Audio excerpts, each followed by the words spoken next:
मैं आपको बताना चाहता हूँ, इस वक्त पूरा कराची बल्कि पूरा पाकिस्तान सड़कों पर है।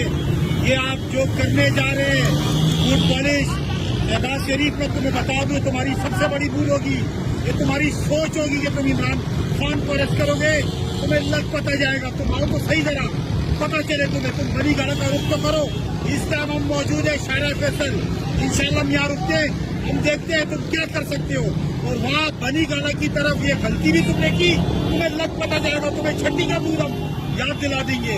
ये पूरी आवाम इस वक्त सड़कों में अपने कायद इमरान खान के लिए निकली है। देखो जरा,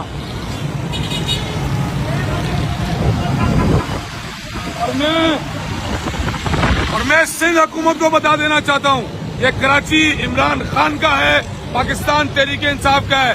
अगर यहाँ पे हमारे वर्करों के साथ किसी किस्म की पुलिस लाठीचार्ज करने की कोशिश की तो पाकिस्तान के साथ साथ ये कराची की आवाम जो सड़कों पर आ चुकी है, ये भी तुम्हें दिल में तारे दिखाएगी। होश के नाखून लेना। मैं पुलिस से भी मुतालबा करता हूँ, किसी किस्म के ओछे हटकंडे इस्तेमाल करने की जरूरत नहीं है। ये हमारा राइट है, हम अपना राइट सड़कों पर लेके निकले हैं।